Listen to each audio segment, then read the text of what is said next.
Assalamualaikum warahmatullahi wabarakatuh. Kami dari kelompok 3, mata kuliah CRM, yang terdiri dari saya sendiri, Andi Elia, rekan saya yaitu Arvina Fadila dan Milda Fitriani, akan mereview jurnal yang berjudul tentang Analysis for Customer Lifetime Value Categorization with RVM Model, di mana pengarangnya yaitu Ibu Siti Mona Lisa, Ibu Putri Nadia, dan Ibu Rice Novita.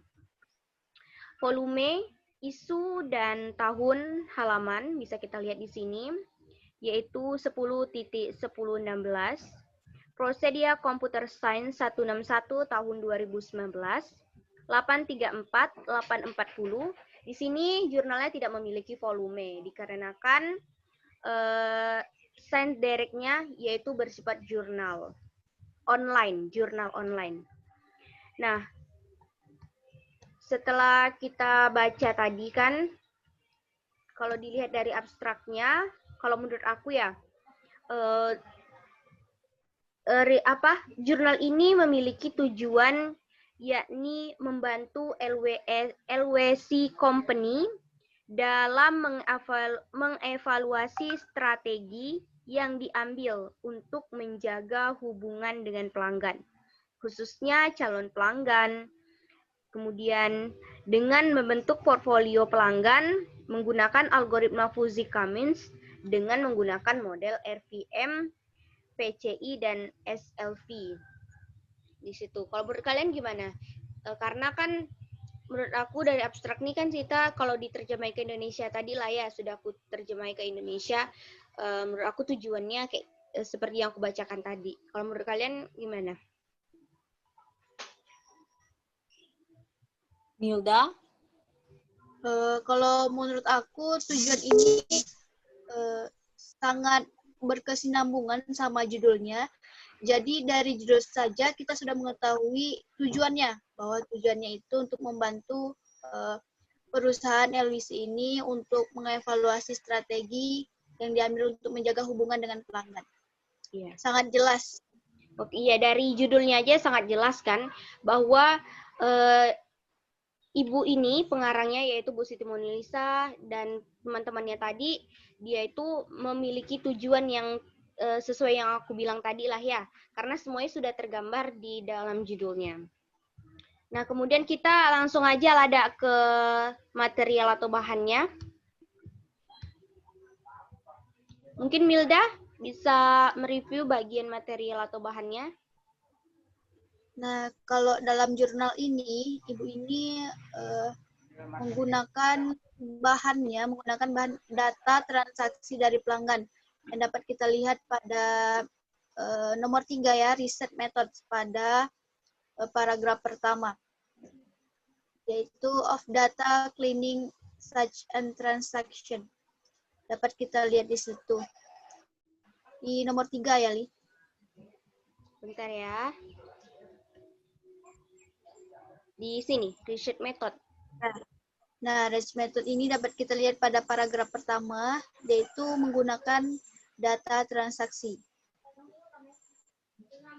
Jadi untuk mengevaluasi strategi untuk menjaga hubungan dengan pelanggan, khususnya calon pelanggan, para peneliti ini menggunakan data transaksi pelanggan yang ada di perusahaan LWC ini. Jadi begitu.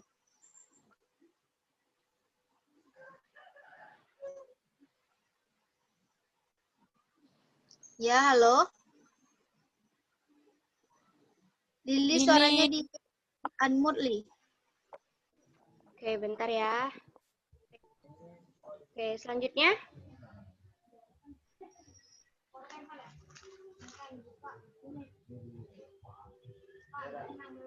Ya, menurut aku ini bisa diulang, Mil, bahan materialnya tadi. Ada terkendala jaringan tadi.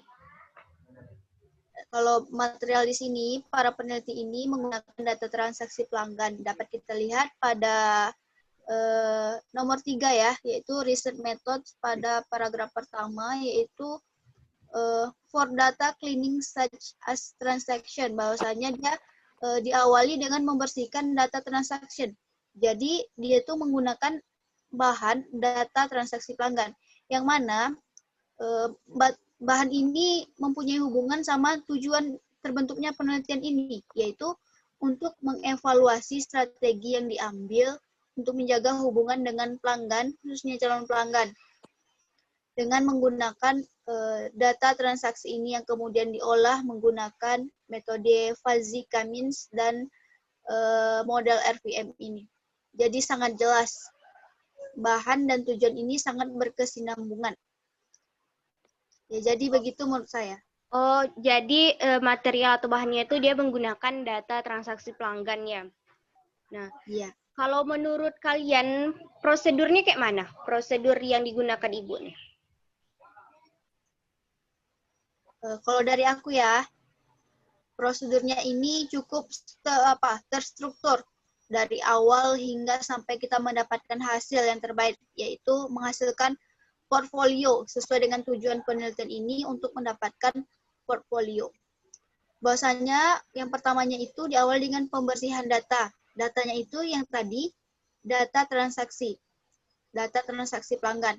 Nah, sudah kita bersihkan data itu, kita pisah-pisahkan, kemudian data transaksi itu diubah menjadi model RVM, kemudian yang akan diolah lagi untuk menggunakan metode min and max menggunakan rentang 0 sampai 1. Kemudian dilakukan clustering pelanggan menggunakan model FCM dengan validasi PCI. Digunakan tujuannya untuk melakukan clustering pelanggan ini untuk mendapatkan jumlah cluster yang terbaik. Ini ada di slide ke riset method juga, Li, nomor 3 juga.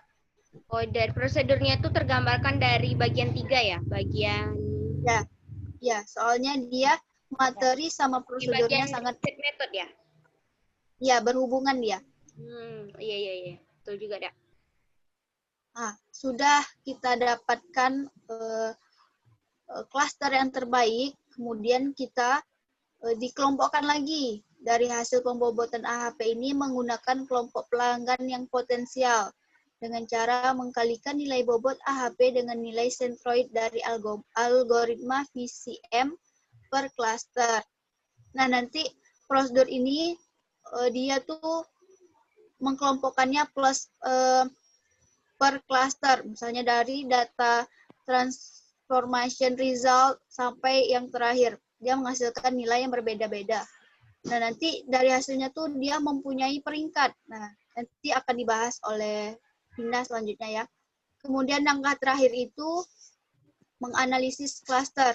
Nah, langkah terakhir ini menganalisis klaster sehingga kita dapatkan portfolio sesuai dengan tujuan penelitian ini.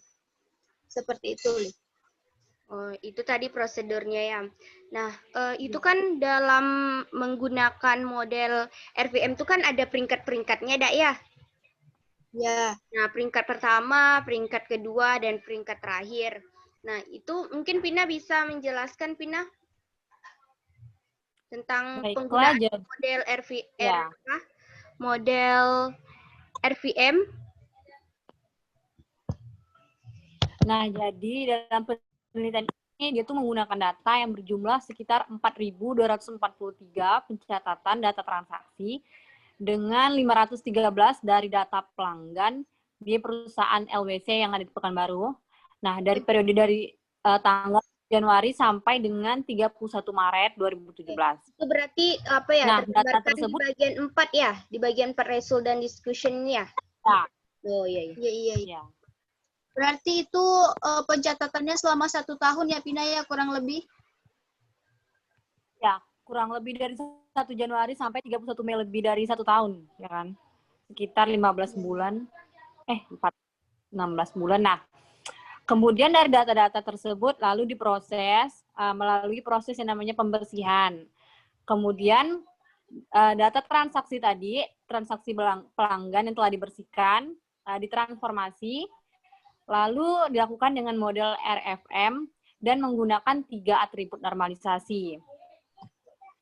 Nah, dari itu tadi dihasilkan jumlah klaster terbaik, yaitu 3 klaster dengan metode validasi dari PCI. Nah, 3 klaster tersebut dihasilkan lagi 3 portfolio dengan 3 kategori dari nilai CLV. Nah, peringkat pertamanya itu dihasilkan dari klaster ketiga, di mana nilai frekuensi tertingginya menunjukkan bahwa nasabah sangat sering melakukan transaksi, yaitu sekitar 1-121 kali dalam satu periode. Jadi, peringkat pertama itu dipegang di klaster ketiga, gitu. Terus yang kedua, peringkat keduanya itu ada di klaster 1 dengan nilai frekuensi bahwa nasabah sering melakukan transaksi sekitar 1-131 kali dalam satu periode. Kemudian yang terakhir itu ada di klaster kedua, bahwa nasabah itu jarang melakukan transaksi, yaitu hanya sekitar 1-49 kali dalam satu periode. Seperti itu. Kemudian coba bawa lagi.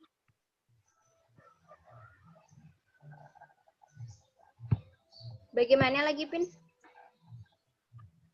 Ya, jadi berdasarkan hasil penelitian tadi didapatkan bahwa pelanggan pada klaster 3 merupakan jumlah pelanggan yang paling banyak dibanding dengan dua klaster lainnya, dengan persentase sekitar 4%. Itu di bagian mana tuh, Pin? Di dalam jurnalnya nih? Ini bawah lagi. Klaster kedua dia, kalau yang terakhir.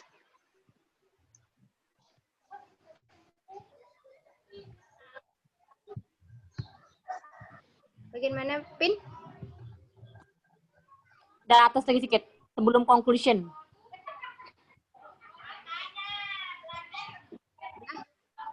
Jadi intinya dari pembahasan ini tuh ada 3 klaster. Nah, klaster yang terbaik itu ada di klaster ketiga. Karena dia itu memiliki pelanggan yang paling banyak di antara dua klaster lainnya. Presentasinya itu sekitar 43%. Nah, mungkin untuk kesimpulannya dari jurnal ini, siapa yang bisa menjelaskan? Oh, dari kalian terangkan tadi ya, mungkin aku dapat sedikit kesimpulan lah ya, bahwa kesimpulannya yaitu clustering ini termasuk dalam kategori portfolio superstar. Cluster ini memiliki pola segmen dengan keterkinian tinggi, frekuensi tinggi, dan moneter yang tinggi.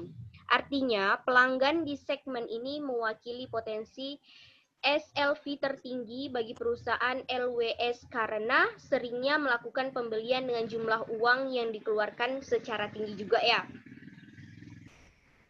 Nah, kemudian peringkat SLV kedua berada pada clustering 1 dengan nilai SLV 0,078 yang Pina bilang tadi, termasuk dalam kategori portfolio nasabah tipikal.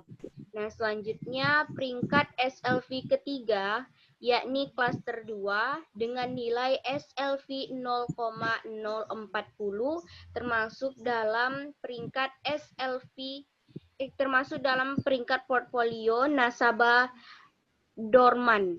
Dengan adanya ketiga portfolio tersebut, perusahaan LWS dapat melakukan strategi dalam mengelola nasabahnya sesuai dengan jenis portfolionya. Gimana menurut kalian? Dari yang aku rangkum lah, dari kalian bilang tadi, dari materialnya, dari prosedurnya, kemudian dari hasil dan pembahasan, dan juga peringkat kedua, peringkat terakhir, peringkat pertama dilakukan dengan menggunakan model RVM.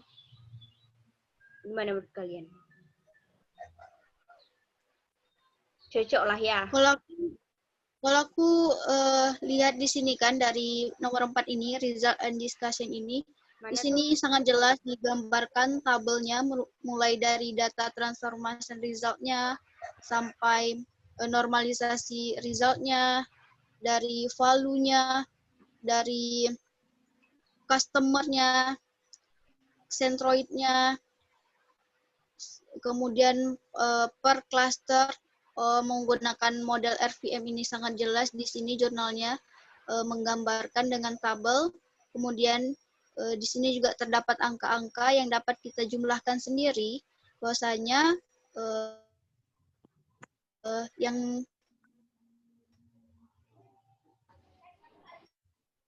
menjadi peringkat menurut saya di sini hasil pembahasannya. Oke. Nah, itu kan tadi kita bahas tentang isi ya. Tentang isi, tentang bahan, tentang prosedur, sama hasil dan pembahasan. Nah, kalau menurut Pina sendiri nih, keunggulan dari jurnal yang dibuat Ibu nih apa?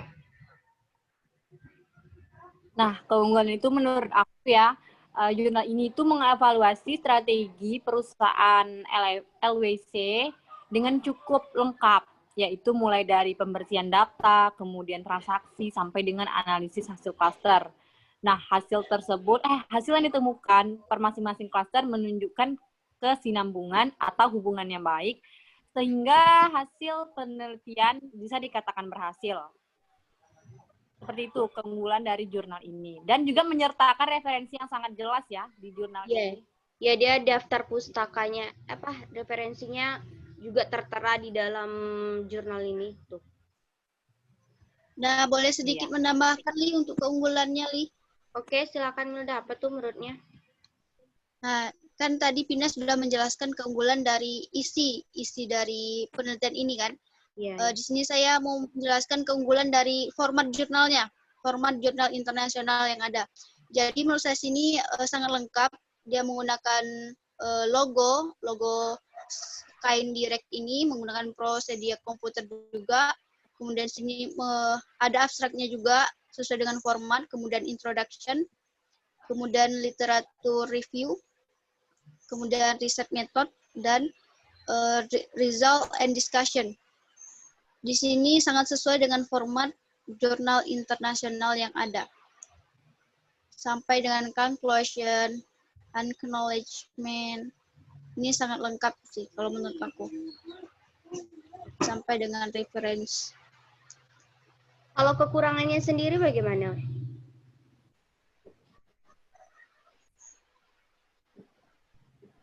Mungkin kekurangannya ini jurnal internasional lah ya. Mungkin bagi kita, bagi kaum awam mungkin tata bahasanya aja yang kurang dapat kita mengerti kan. Kalau tidak ditranslatekan kita kurang mengerti.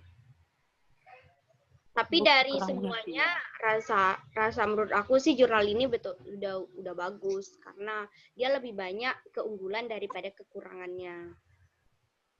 Iya. Mungkin ada ditambahi lagi kekurangan dari jurnal ini yang telah dibaca tadi kan? Mungkin kekurangan dari kita ya harus banyak membaca literatur bahasa Inggris, kita harus pahami juga. Oke, baik. Nah, itu saja mungkin review jurnal dari kelompok 3. Mohon maaf apabila ada kekurangan. Terima kasih atas segala perhatian. Kami akhiri dengan wabillahi taufiq wal hidayah. Wassalamualaikum warahmatullahi wabarakatuh. Waalaikumsalam warahmatullahi wabarakatuh. Waalaikumsalam warahmatullahi wabarakatuh.